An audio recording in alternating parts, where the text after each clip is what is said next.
Max Verstappen wins the Las Vegas Grand Prix. It looked like a pretty good result for McLaren, but we got the news after the race that both cars were disqualified from the Grand Prix. What does this mean for Lando's championship hopes, and is Max back in the picture?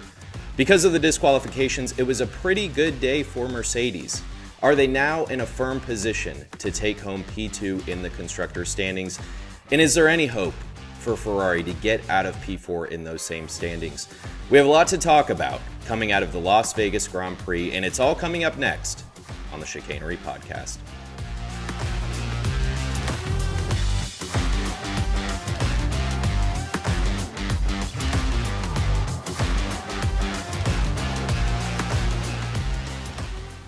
Welcome back, everyone. I apologize, I'm a little late on this episode, but if you listened to my last preview episode, got married this weekend, so have been a little busy the last couple days, but I'm back to talk about what we saw Saturday night in Las Vegas. Max Verstappen takes home the victory. Not a lot of surprise there. He came into the race as the favorite, but we did get a little bit of a surprise with the performance of the McLarens. Of course, Lando crossing the finish line in P2, Oscar crossing the finish line in P4. But then a few hours after the race, we got the news that both cars were disqualified from the Grand Prix for excessive skid block wear. Huge blow for Lando and his championship hopes because it brings Max right back into picture. He's now only 24 points behind Lando in the championship standings, and he's tied with Oscar on points, which was something that seemed impossible just a few months ago. What does this mean for Lando, though? We have 2 races to go, 1 more sprint to go.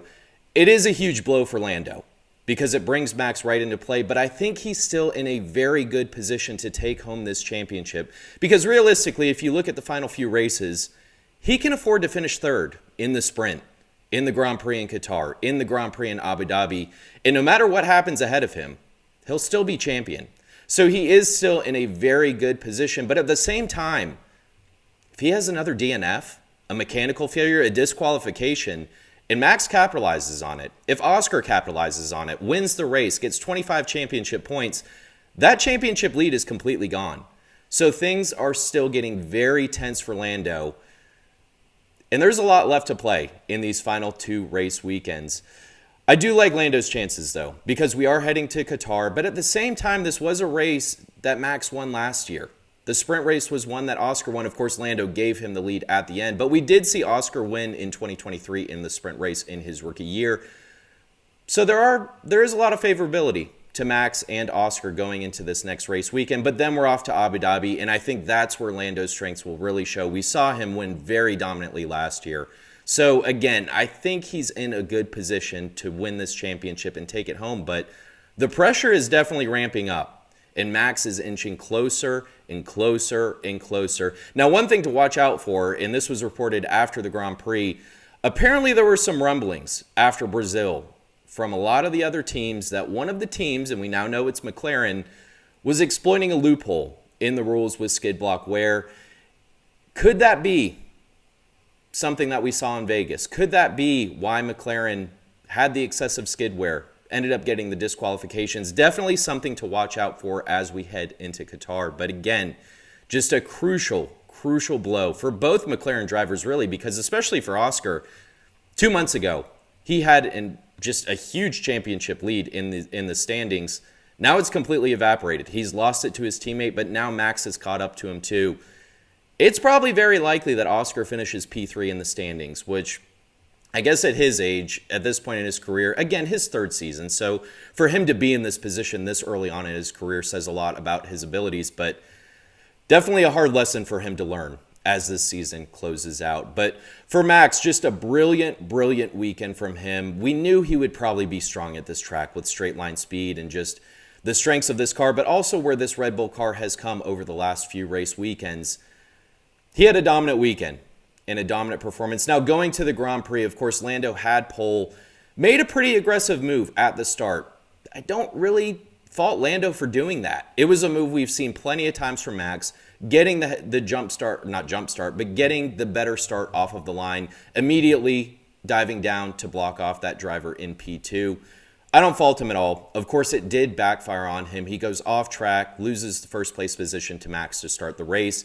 Again, I don't think it really mattered in the long run. Of course, we know now that they would have gotten disqualified anyway with the skid block. But for Lando, I think he was destined to probably lose that lead to Max at some point during the race, especially down those long straights, the straight line speed that the Red Bull had. And then what we saw at the end of the race with Lando, lifting and coasting so much. We thought in the moment that it was a fuel issue, and you're thinking, oh boy, here comes another mechanical DNF for Lando. But of course, now we learned after the race that they were managing that skid block issue. A little vague from McLaren after the race, though, because listening to the radio messages from Lando to the pit wall didn't really sound like they were being that open. But at the same time, the messages were vague enough where you thought maybe they did know what was going on. Of course, there are reports that Lando was the one who picked up on this before the team, which is a little bit concerning. Now, the team did chalk it up to the practice runs, not getting the time. Of course, we did see a lot of rain in Vegas this year. Qualifying was insane. We actually saw the wet tires, which was something we thought we would never see again. But not a lot of running in the free practice sessions. So I think that's probably the better explanation as to why all of this happened with McLaren. But again, going to Max, just a brilliant, brilliant weekend. And with these disqualifications, exactly what he needed. Because before the DQs, he would have come out of the weekend 42 points behind Lando, Oscar 30 points behind Lando. So would have put Lando in a much more comfortable position. But now, again, all it takes is Max winning another race, Lando having another crash, DNF, some sort of incident that takes him out of the points. Max is back in the championship lead. So we have a lot left in store for these final two race weekends. Going to the other, because, of course, of the McLaren disqualifications, that puts Mercedes back into P2 and P3. Very good results for them, and results that probably put them in a prime position to take home P2 in the Constructor standings. They're now, let's look at these, 40 points ahead of Red Bull in the standings. So a very good position as we head into the final two Grand Prix and the sprint race. I think there's only 58 points. There are 58 points left to play in these final two race weekends. So unless something goes terribly wrong for Mercedes, very good position, and I expect them to hold on to the P2 position in the Constructor standings. And another thing, I've talked about this before, but they have a huge advantage. George is putting in the solid results. Kimi is putting in the solid results. Red Bull only has Max. Ferrari, we'll get to in a second, not putting in the results, not getting those points that they need to, and probably in a position where they're definitely going to finish P4 at the end of the season. But for Mercedes, really good race for them. I thought George did probably push a little bit too hard at the beginning of the race, and we did see that. And it's something we've seen with George plenty of times in his career. And as we head into next year, it's something I'm really keeping an eye on, because this, again, is a problem we've seen with George so many times, where he starts to race, he pushes way too hard, he burns out his tires, and then he's paying the price for the rest of the Grand Prix. So with Mercedes likely being the top car next year with the new regulations and what we've been hearing, if George is in that position, which we expect him to be, taking home race wins and leading the championship, that's definitely something I'm going to keep an eye on. Can he manage that issue? And it's something that he probably needs to work on very closely as we head into the offseason. But for this weekend, very good result for Mercedes, and they're in a prime position heading into the final two race weekends. Red Bull's in a good spot too. They're now, 13 points ahead of Ferrari in the Constructor standings. And again, Max is at the top. He's winning races. He's finishing P2. He's finishing P3. This car is strong again. And the Ferrari car doesn't look so great. I don't know. I'd have to go back and look at the radio messages to see if they were dealing with lifting and coasting issues, but I wouldn't be surprised at all if they were managing that issue through the Grand Prix. But yeah, for Max, very good result. Yuki, not so much. He ends up finishing P17, had a terrible qualifying, and it's kind of been the story for him this season. Bad qualifying, starts at the back, doesn't have the pace to make up the places throughout the Grand Prix. And it was a little surprising at this track because just with the long straights, if you have the straight line speed like the Red Bull car does, it was easy to make up places, but Yuki just couldn't get it done. So tough weekend for him. I don't know what his future is going to look like. Still a lot of vagueness about that. Doesn't seem like we're getting a driver announcement from Red Bull anytime soon. probably going to carry into the offseason. It will be a late driver announcement from them. But at least Red Bull is ahead of Ferrari. And getting to Ferrari, pretty good race for Charles Leclerc. Ends up finishing, crosses the line in P7, moves up to P5 I'm looking at the driver's standings. Let's see here. Charles finishes P4, crosses the line P6, but of course moves up because of the McLaren disqualifications. He had a really good race and was showing a lot of pace, of course, fighting with Oscar. And it didn't seem like Oscar was managing that skid wear issue like Lando was, and he was pushing flat out. So very impressive for Charles to keep up with Oscar. A little bit expected at this track because of what we saw or what we've seen from McLaren the last 2 years at this track, how we expected them to struggle. And Ferrari, this was a track where they've performed very well because of that straight line speed. So good result for Charles.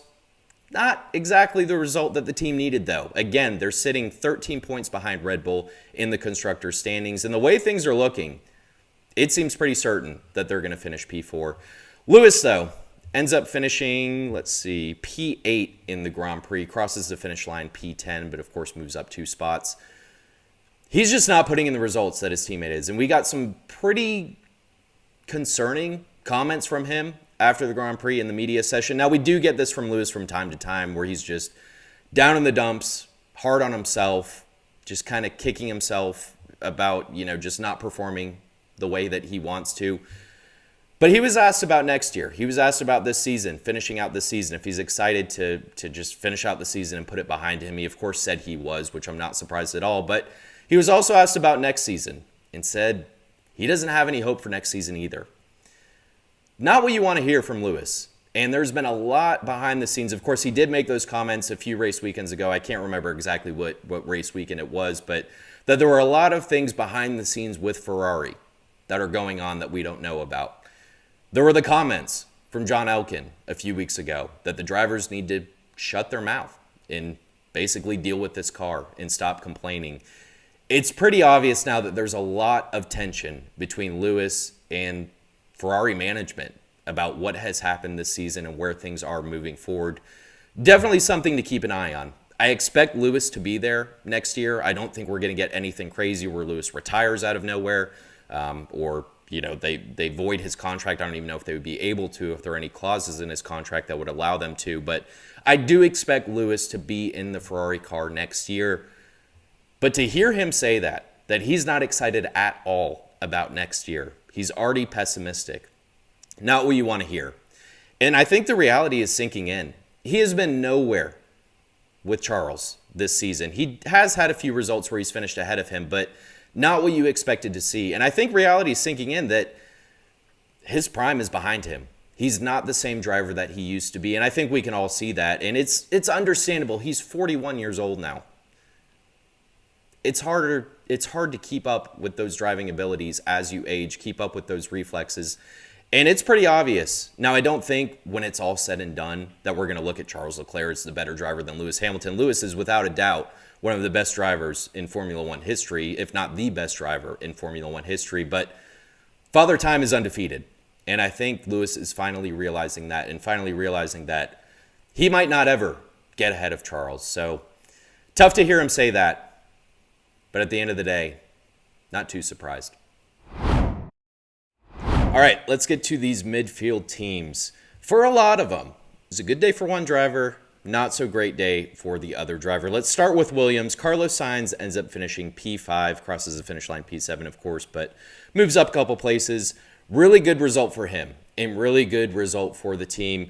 Coming into this weekend, they were in a really good position in the Constructor standings. Looked like they had a pretty good chance of finishing in P5 in the standings. And now it looks almost certain that they'll finish P5 in the standings. They now have a 41-point lead over Racing Bulls in P6. So with 2 race weekends to go, only so many points left on the table. Of course, these are midfield teams. You can't expect them to necessarily get 25 points, 18 points out of a Grand Prix. Maybe sometimes they get a P3 and get 15, but just not a lot of points that these teams will gain in the final 2 race weekends. So for Williams, really, really good result. And it's not a surprising result because coming into this weekend, we knew how strong they were in straight line speed. We knew a track like this would play to their strengths, and that's exactly what we saw on Saturday night with Carlos Sainz.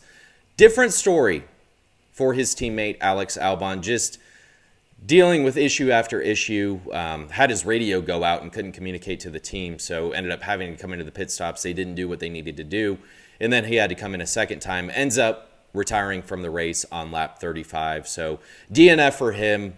Not a good Saturday night for Alex Albon. And it's interesting, too, because at the beginning of the season, we saw Alex having the good results, Carlos struggling. And it seems like in the second half of the season, that's completely switched.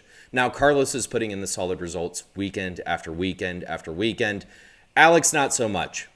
You wonder, is that something that's going to carry into next season? I think all of us will admit Carlos is probably the better driver than Alex. Not to say Alex isn't a good driver, but Carlos has the edge. And we've seen that with the other teams he's been on, McLaren, Ferrari, even Renault way back when. But it seems like things might be switching, and it is a little bit expected. And I think it's what a lot of people wanted to see from Lewis with Ferrari, that, okay, we understand the first few race weekends, the first half of the season, going to a new team, there's going to be a learning curve, learning how the new team operates, learning how the car needs to be driven.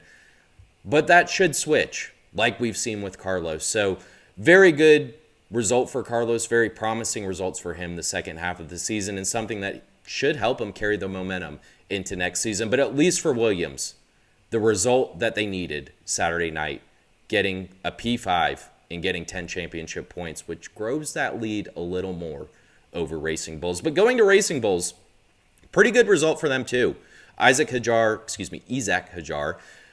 ends up finishing P6, so takes home 8 championship points.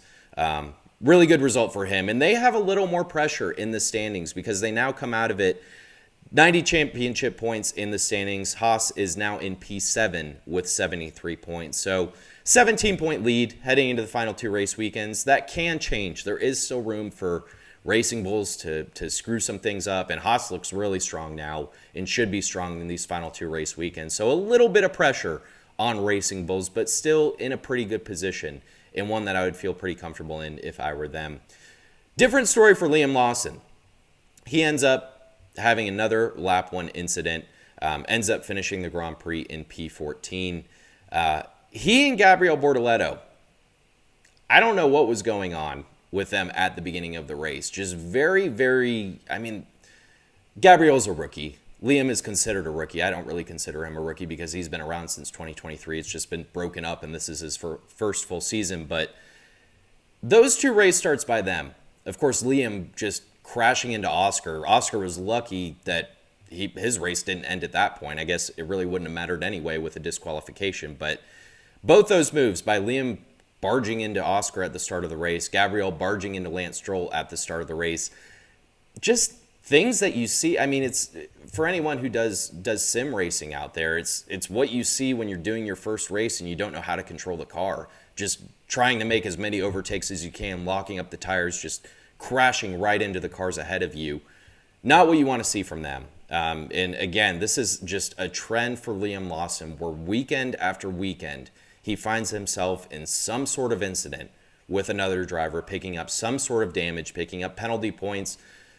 Just not what you want to see from him at this stage of his career. And I think that'll ultimately be the blow that keeps him out of Formula One next season, or at least out of a full season racing seat. He might be a reserve driver. I'm not sure what's going to happen with him. But as Red Bull's making this decision with their 2 driver lineups for both cars, I think this is what's going to put it over the edge with Liam and get him out of the race seat with Racing Bulls, because it's just happening over and over and over again. And he can't afford it anymore. And I think it might be too late for him. But again, at least for his team, they are in a solid position in the constructor standings. Going to Sauber, though, again, another team with a good result for one driver, not so great result for the other. Nico Hülkenberg ends up finishing P7 in the Grand Prix.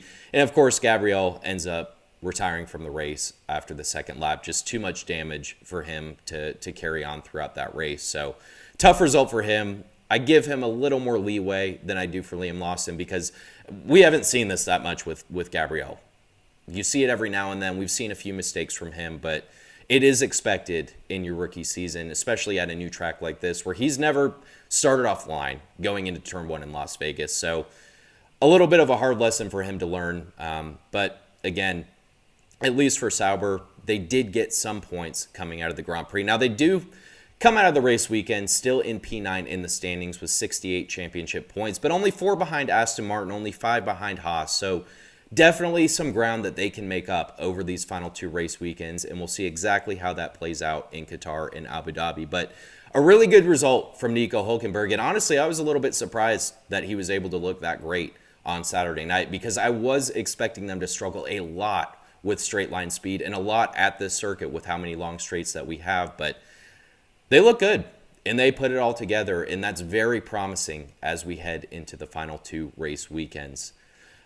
Going to Haas, though, another solid weekend from them.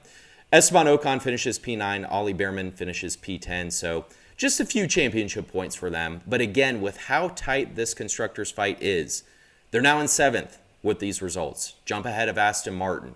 So they've made up some ground, and they can still catch Racing Bulls. I think it'll be hard, but I think, if anything, they should be able to stay ahead of Aston Martin and Sauber in the standings because this car has looked strong. I've talked about it before, but since they brought those upgrades to the Austin to Mexico City, it's looked like a completely different car and a very strong car, maybe even the strongest midfield car, depending on which track we're at. But really good result for Haas, and they're just consistently collecting these points and chipping away and chipping away. So I'd feel really good if I was Haas. Unfortunately for them, the regulations change next year. Not a lot of this will carry over into next year, but at least this team has the confidence to know we can figure some things out with the development of this car. We can nail these upgrades. We can make up some ground and get ahead of some of these midfield teams, and especially with where this car was at the beginning of the season. Very impressive from the Haas team. Aston Martin, not great for them. Of course, Lance Stroll gets crashed out at the beginning of the Grand Prix going into Turn 1. No fault of his at all. Just pure misfortune for him with Gabriel crashing into him. He gave us a little bit of some sassy Instagram posts about it, kind of kept calling out Gabriel. I don't blame him at all because it's something that shouldn't happen at this level of the sport. But not much for him to do, but even if he was able to continue on, I don't think he would have finished in the points. We saw Fernando Alonso finish P11, cross the finish line P13, of course, but this car just didn't look strong at all. And that was something that we kind of expected heading into the race weekend. So tough for them because they are struggling to get the points. And again, this is a very, very tight midfield race. They're now in P8 with 72 points. And they've got Sauber collecting some points behind him, only 4 points behind. So it'll be tough for them if they end up finishing P9 because it looked at the halfway point of the season like they had a pretty good chance of finishing in P6 in the standings. So if they do drop all the way down there, tough results for them. But at the same time, the regulations are changing. They do have Adrian Newey. Things should look better next year, but at least for this season, not looking so great. And last but not least, Alpine. Another tough weekend for them. Pierre Gasly finishes P13. Franco Colapinto finishes P15, which was the last car to finish the Grand Prix at the checkered flag. Not a lot of surprise there. We knew that it was going to be a tough season for them. We knew it was going to be a tough result. I guess a little bit of a surprise because they did look a lot better in qualifying and the free practice sessions, but race pace, they just don't have it. And another tough result for them. But again, with them, it's pretty much cemented that they're going to finish P10 in the standings. This has just consistently looked like the worst car on the grid all season long, and that's probably going to continue in the final race weekends. All right, before I finish up, I want to do a brief preview of the Qatar Grand Prix weekend. I don't think I'll be back with another episode before next weekend's race.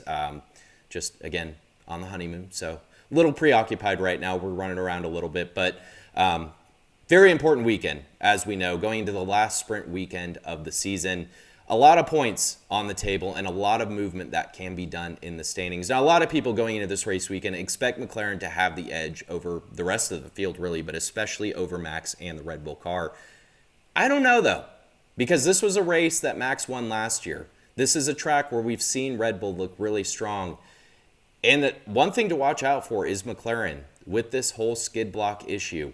Again, a lot of teams, or some rumors out there that they were exploiting some sort of loophole with the rules, getting around the skid block. Were they caught out? Are they going to have to adjust their approach? Will they be more cautious heading into Qatar and heading into the sprint race, heading into the Grand Prix? I think it'll probably help them, though, that we have the sprint race. They'll get the data they need. They'll get some long runs in, be able to adjust if they need to with the setup heading into Sunday, but still something to watch out for.